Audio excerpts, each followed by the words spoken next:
दोस्तों, एक सिंपल सवाल है। क्या आप रोज सुबह खाली पेट एक कैप्सूल लेते हैं एसिडिटी, गैस, हैवीनेस या ब्लोटिंग के लिए?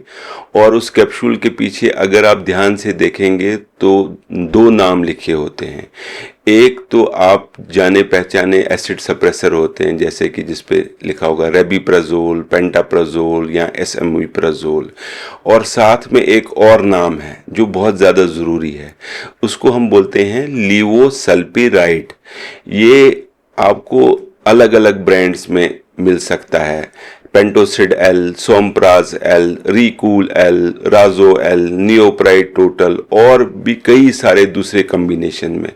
और अब ज़्यादातर लोग सोचते हैं कि ये तो गैस की दवाई है, सेफ ही होगी। लेकिन आज मैं आपको रिसर्च पेपर्स के साथ बताऊंगा कि कुछ पेशेंट्स में ये दवाई हार्मोन्स को डिस्टर्ब कर सकती है, हाथ कांपने के सबब बन सकती है, और एक कॉमनेस्ट दवाई है जो कि हाथ कांपने का सबब हो सकता है। पार्किंसोनिज्म जिसको हम बोलते हैं, पार्किंसोनिज्म जैसे सिम्टम्स इस आ सकते हैं मरीज में। और कुछ केसेस में सिम्टम्स जो है दवाई बंद करने के बाद भी लंबे समय तक जो ये सिम्टम्स हैं ये रह सकते हैं। तो अगर आप या आपके घर में कोई भी बुजुर्ग या कोई महिला ये दवाई जिसको हम लीवोसल्पिराइड बोलते हैं, तो अगर वो ये ले रहे हैं तो आप ये जो वीडियो है ये ज़रूर देखिए, पूरा वीडियो देखिएगा। तो सबसे पहले लीवोसल्पिराइड का मैं आपको असली चेहरा बताऊंगा। सबसे पहले समझें लीवोसल्पिराइड करती क्या है। ये एक प्रोकाइनेटिक ड्रग है, मतलब ये स्टोमक की मूवमेंट को इम्प्रूव करती है, खाना जल्दी आगे बढ़ता है, ब्लोटिंग, नोजिया और हैवीनेस कम हो सकते हैं। इसी वजह से इस जो दवाई है इसको हम फंक्शनल डिस्पेप्सिया या गैस्ट्रोपेरेसिस जिसको बोलते हैं, मैदे की चाल स्लो हो जाना, या जीईआरडी में प्रेस्क्राइब किया जाता है। और बहुत सारे डॉक्टर्स इसको कॉमनली यूज़ करते हैं और ये one of the commonest medicine है जो यूज़ हो रही है। गैस्ट्रोएंटरोलॉजिस्ट और इवन फिजिशियन और सिंपल एमबीबीएस डॉक्टर्स भी इसको यूज़ करते हैं। लेकिन इसका जो एक दूसरा चेहरा भी है। केमिकली ये क्या करता है, ये एक डोपामीन होती है रिसेप्टर्स, उसको हम D2 रिसेप्टर्स बोलते हैं, उसको ब्लॉक कर देता है। और जो डोपामीन रिसेप्टर हैं ये सिर्फ लेकिन स्टोमक में ही नहीं होते, तो इसी से ये साइड इफेक्ट शुरू हो जाते हैं। ये जो डोपामीन रिसेप्टर हैं ये ब्रेन में भी होते हैं। तो स्टोमक में डोपामीन ब्लॉक हुआ तो डाइजेशन में बड़ा इंप्रूवमेंट हो गया। लेकिन अगर यही जो डोपामीन रिसेप्टर्स हैं ये दिमाग में भी हैं, तो दिमाग में ये क्या करते हैं, दिमाग में ये एक तो ये पहली जगह जो इनकी है पिट्यूटरी ग्लैंड है, यहाँ पे जो है ना ये डोपामीन नॉर्मली एक प्रोलैक्टिन हार्मोन होता है उसको कंट्रोल करता है। जब ये डोपामीन ब्लॉक हो जाए तो प्रोलैक्टिन लेवल जो है बढ़ जाता है। तो मैं आपको आगे बताऊंगा ये प्रोलैक्टिन लेवल से क्या क्या इशू हो सकते हैं। दूसरी जगह है इसका बेसल गैंग्लिया। ये ब्रेन का बहुत ही एक इम्पॉर्टेंट हिस्सा है जो कि बॉडी की मूवमेंट्स को कंट्रोल करता है। यहाँ पे जब डोपामीन ब्लॉक होने से मरीज को न्यूरोलॉजिकल साइड इफेक्ट शुरू हो जाते हैं, और इसी वजह से जो लीवोसल्पिराइड है पर इतनी चर्चा हो रही है, ये लीवोसल्पिराइड इसी वजह से चर्चा में है। तो क्या इश्यूज हैं, जो मूवमेंट डिसऑर्डर्स इनको बोलते हैं। अब हम समझते हैं इंपॉर्टेंट साइड इफेक्ट जिसको हम बोलते हैं ड्रग इंड्यूस्ड पार्किंसोनिज्म।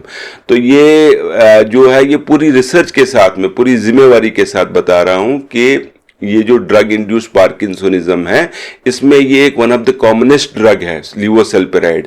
तो इसमें एक ट्रायल हुआ था साउथ कोरिया की, जो एक बड़ी वेल नोन स्टडी है जिसमें कि 91 पेशेंट को इवेलुएट किया, उनको देखा गया, जिनमें देखा गया कि जो लीवोसल्पिराइड है उसकी वजह से मूवमेंट डिसऑर्डर्स जो थे वो डेवलप हो रहे थे। और सबसे इंटरेस्टिंग ये था कि जिन पेशेंट को मूवमेंट डिसऑर्डर हुआ उनमें से लगभग 93% केसेस में ड्रग इंड्यूस जो पार्किंसोनिज्म था उनको ये ड्रग इंड्यूस पार्किंसोनिज्म हुआ। और इन्हीं सिम्टम्स में क्या क्या हुआ मरीज को, कुछ लोगों को हाथ या लिप्स जो है वो कांपने लगे, ऐसे ट्रेमर्स होने लगे, या मरीज को बॉडी जो है जो इंसान की बॉडी है वो स्टिफ होने लग गई, उनको चलने में उनको धीमा, शॉर्ट स्टेप्स बोलते हैं उनको, चलने में धीमापन आने लग गया, और मूवमेंट्स जो हैं उनकी वो स्लो होने लगे, और उनकी जो फेशियल एक्सप्रेशन है वो भी कम हो जाने लगी।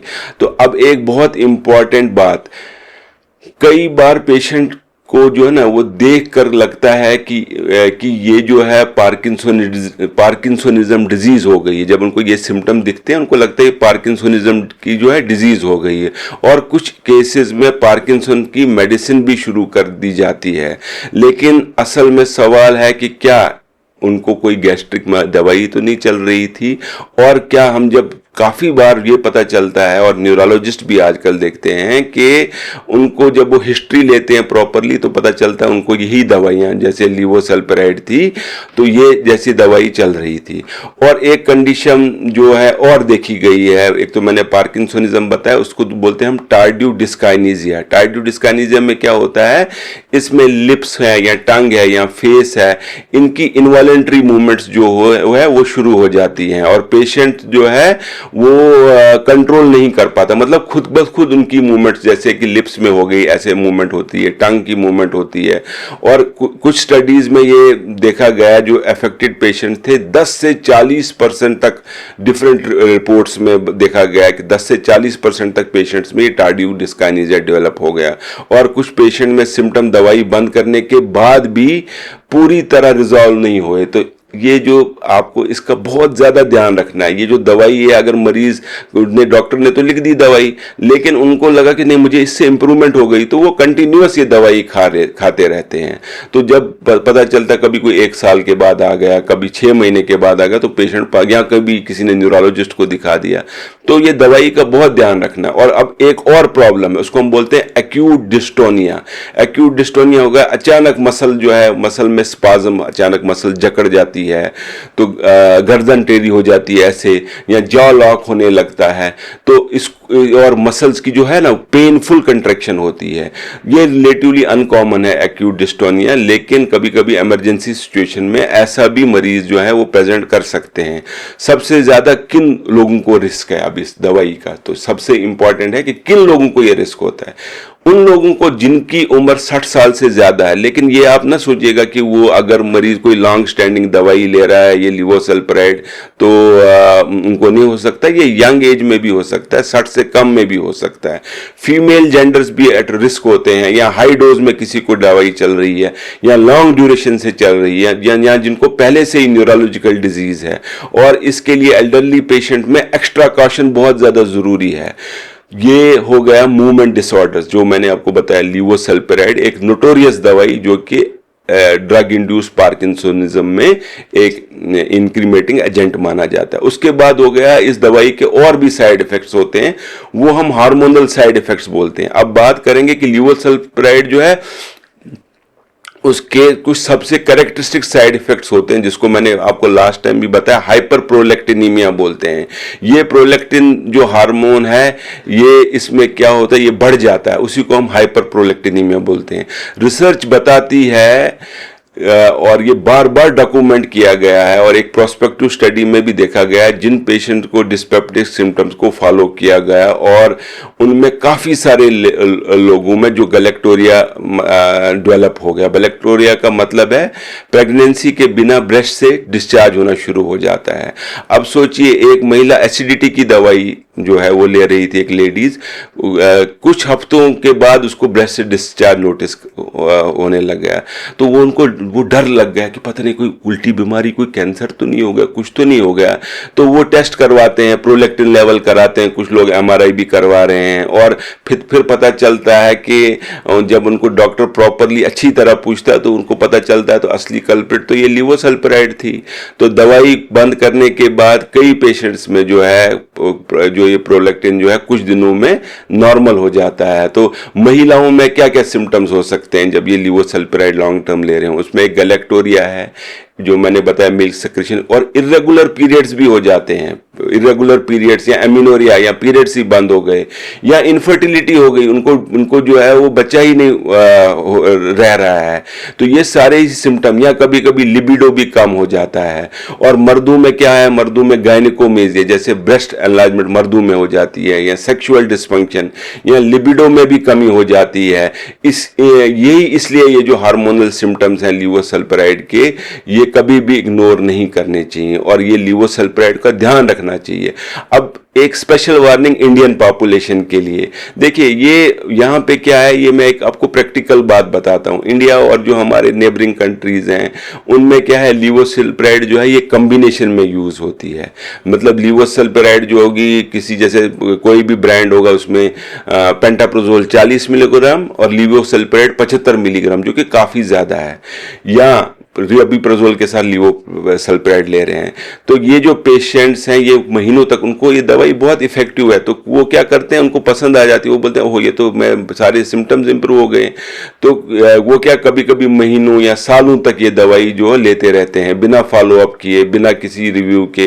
तो क्योंकि इनको ओवर द काउंटर मिल जाती है ये दवाई, तो यही सबसे बड़ी प्रॉब्लम है हमारे यहाँ पे। तो मैं एक गैस्ट्रोएंटरोलॉजिस्ट होने के नाते ये आपको ज़रूर कहना चाहूँगा, लीवोसल्प्राइड जो है एक बहुत बुरी दवाई नहीं है।